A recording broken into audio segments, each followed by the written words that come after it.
بسم الله الرحمن الرحيم. السلام عليكم ورحمة الله وبركاته. ان شاء الله النهاردة معانا فيديو جديد كده. الاول طبعا اقول لكم كل سنة وانتم طيبين. رمضان سعيد مبارك عليكم وعلينا جميعا يا رب. هنعمل مع بعض طبعا ده فطار اول يوم رمضان، والفيديو طبعا نازل متأخر شوية عشان عقبال ما بمنتج، وانتوا عارفين وقت رمضان بيبقى ضيق جدا. دي بطاية اهي، انا هعمل بطاية ان شاء الله النهاردة ومحشي. طبعا ده اغلبيه الناس في اول يوم رمضان لازم بيعملوا بط ومحشي، مش عارفه ليه، بس هي طقوس يعني من ايام مثلا ابهاتنا واحنا في بيوتنا لازم محشي والبط اول يوم رمضان. هنبدا نقول بسم الله الرحمن الرحيم ونبدا الفيديو بتاعنا. هنا هو انا حطيت حله. طبعا البط لازم بنديله صدمه في الاول، يعني انا بحب ادي البط صدمه في الاول. هنا بوريكم التسبيكه، انا التسبيكه بتاعه المحشي طبعا عملتها معاكم قبل كده في القناه، وكنت طبعا حمرت لسان عصفور اهو برضو وركنته برضو على ايه وقت الفطار. بدأت دلوقتي ان انا حطيت المادة الدهنية بتاعتي في الحلة، وهبدأ. انا بحب الفلفل الاسمر عندي زي ما انا قلت لكم قبل كده في كذا فيديو ليا. انا بحب احط على الفلفل الاسمر الورق، ورق اللورا والحبهان وجوز الطيب. تمام. فانا خدت معلقه فلفل اسمر كده حطيتها اللي هي ايه، تاخد لون، بدل ما احطهم الحاجات حصى انا حطيتهم بصراحه كلهم في الفلفل الاسمر وايه و... وحطيتهم في الماده الدهنيه بتاعتي كده. ودي عندي التوابل، توابل الفراخ. بصراحه التوابل دي اللي هي اللي انا كنت جايباها من مطروح حلوه جدا، فيها كل التوابل يعني. عايزه اقول لكم في اللحظه دي الروائح طلعت بقى. انا بحب احمر ال... التوابل قبل اي اكل، بصراحه بحبه جدا. ف انا كده اديت البطايه صدمه كده، نزلتها.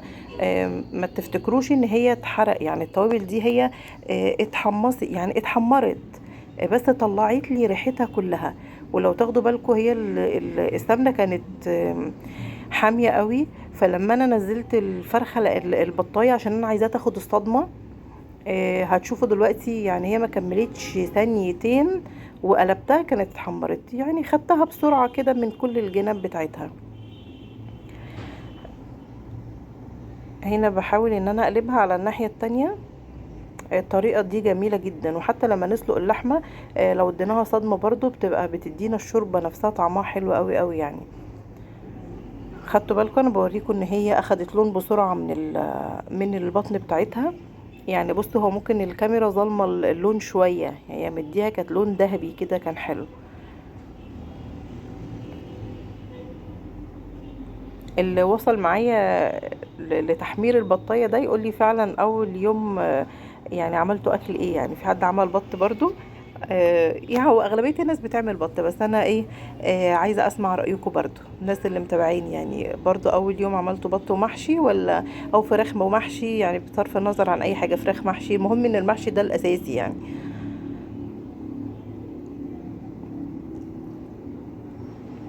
كده زي ما انتم شايفين عمالة بقلبها على الجناب. هي طبعا لما نزلت طبعا عشان هي باردة، كل السخونية والصهد كله اخدته البطاية، فاهمين؟ فاللي تحت ده مش محروق، وعشان فلفل اسمر وتوابل. حطيت بقى هنا الكلاوي القناصة، وده الزور. هو الراجل بصراحة كان جابها وشايل الزور منها كده، مش عارفة ليه. كان قاطع الزور منها كده. فمش مشكلة، انا حطيت القناصة تتحمر معاها والقلب. وفي الاخر انا هنسى الكبدة. الكبدة طبعا انا بحطها في الاخر علشان خاطر في الاخر بحط الكبدة علشان خاطر انتوا عارفين الكبدة بتستوي بسرعة، غير القناصة بتاخد وقت شوية. تمام. انا كده برضو عماله اقلب فيها، يعني انتوا خلوا بالكم هي اصلا بتشد، يعني مجرد ان احنا قلبناها على الجناب الجلد بقى بتاعها من بره بدأ يشد، البطايه بقت ماسكه نفسها اكتر. بس هو مجرد ان انا هقلبها، يعني مش هتكمل دقيقتين تلاتة بالظبط ان انتي تقلبي فيها كده، هو هتبقى تمام معانا. وهنبدأ نزودها مية بقى ونسيبها ايه تعيش مع نفسها. طبعا وهنحط لها بصلايه مبشوره. اهم حاجه ان احنا نحط بصلايه مبشوره. الشوربات بالذات انا بحب البصله، يعني شوربه الفراخ، شوربه اللحمه، اي شوربه عامه. جربي حطي البصله وهي مبشوره، ما تحطيهاش 4/4 مثلا او كده.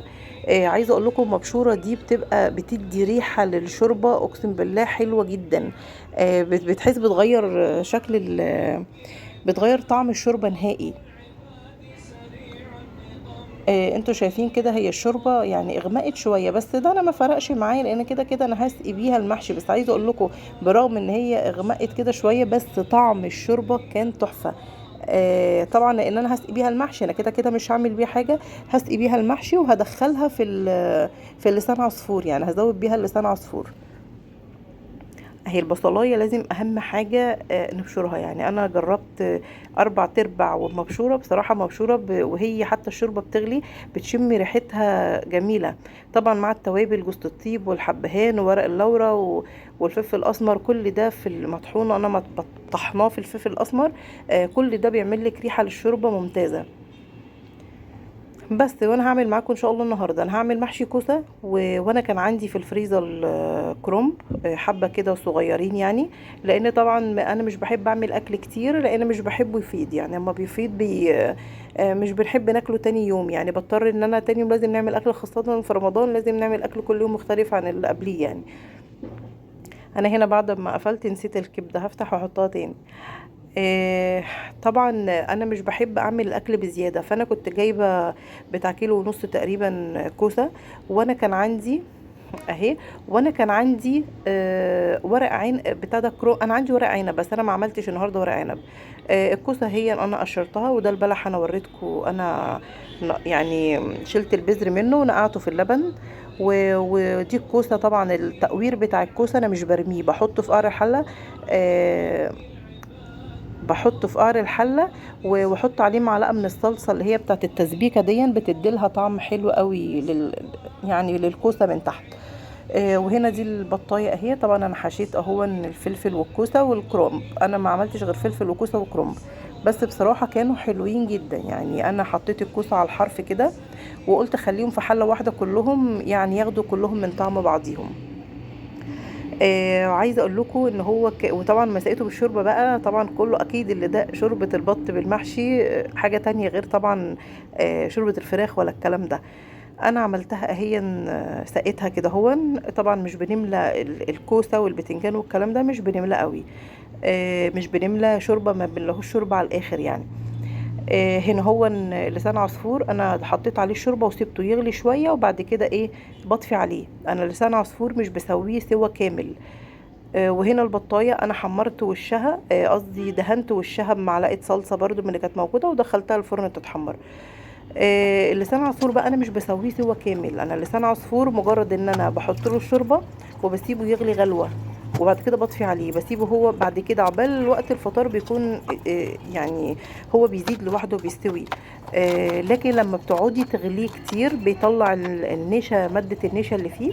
فبصراحة ما انا ما بيعجبنيش، يعني بيبقى منشي كده. لكن لما بتعمليه بالطريقة دي ان انت تزودي له الشوربة وتغلي غلوة وتسيبيه، بتحسي ان الشوربة بتاعته مية، يعني برضو سايلة مش بتبقى تقيلة. وهنا هو ان انا بدات اعمل السلطه بتاعتي. انا يعني بجيب مثلا الخضره اللي انا احطها. انا كنت جايبه هنا شبت كزبره وبقدونس. آه، كنت جايبه كزبره وبقدونس مقطعاهم حتت صغيره وحطاهم في كيس بلاستيك من غير ما اغسلهم ولا اي حاجه علشان خاطر ما يتبلش معايا. بحطهم في التلاجة، بقطعهم وحطهم في كيس بلاستيك كده في التلاجة، بيقعدوا معايا يومين او 3 ايام بكتير. لما باجي اعمل السلطه باخد الحبه على قد السلطه بغسلهم بدل ما كل يوم اقطع او الكلام ده كله. لا انا باخدهم اقطعهم كده هون، اخدهم اغسلهم بس واحطهم ايه على على السلطه، واقطع السلطه زي ما انتم شفتوا.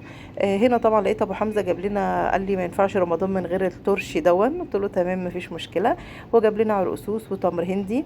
وانا طبعا كنت ناقعه بلح. فقلت يلا خير وبركه مش مشكله. طبعا المخلل ده انا بفضيه في بطرمان، لان طبعا كل يومين او 3 لازم بنجيب كيس مخلل. فانا بفضيه في بطرمان وبخليه يبقى معايا طول الشهر بقى.